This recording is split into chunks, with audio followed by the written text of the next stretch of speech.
ગોંડલમાં પોલીસ બેડાના કાર્યવાહી પર હવે કાયદાનો ચાબુક વાગશે। ગોંડલના પિયુષ રાદડિયાએ પોલીસ અત્યાચાર સામે કોર્ટના દ્વાર ખખડાવ્યા છે।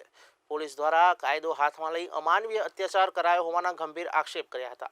પિયુષ રાદડિયાએ ગોંડલ તાલુકા પોલીસ સ્ટેશનના પીઆઈ એડી પરમાર, પીએસઆઈ અને કોન્સ્ટેબલ સામે ફરિયાદ નોંધાઈ છે। ફરિયાદમાં જણાવ્યા અનુસાર ખોટા ગુનામાં ફસાવાના પ્રયાસો કરાયા છે અને નોટિસ વિના ગેરકાયદેસર રીતે અટક કરી માનસિક અને શારીરિક યાતનાઓ આપવામાં આવી હતી। રાદડિયાના આરોપ મુજબ પોલીસ સ્ટેશનમાં કેમિકલવાળું પાણી પીવડાવાયું, પટ્ટા મારવામાં આવ્યા અને સતત ટોર્ચર કરવામાં આવ્યો। આખરે પિયુષ રાદડિયાએ રાજ્યના ડીજીપીને ઈમેલ દ્વારા રજૂઆત કર્યા બાદ કોર્ટમાં ફરિયાદ દાખલ કરી છે। હવે આ મામલો કોર્ટમાં છે, ત્યારે આગળ તપાસમાં શું ખુલાસા થાય છે એ જોવું રહ્યું, પરંતુ પોલીસ બેડા સામે એવો કટોકટ આક્ષેપ ચકચાર મચાવતો નિશ્ચિત છે।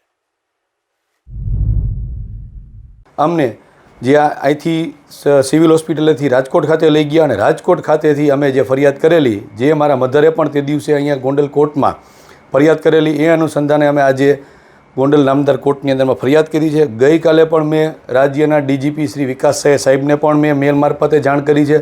આજે એમનો રિટર્ન મેલ પણ આવી ગયો છે એસપી સાહેબને।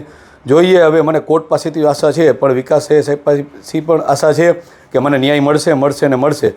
અને આગામી દિવસોમાં મને અહીંયાથી ન્યાય નહીં મળે તો મારી હાઈકોર્ટ અને સુપ્રીમ કોર્ટ સુધીની તૈયારી છે। આગામી રણનીતિ તમારી શું છે?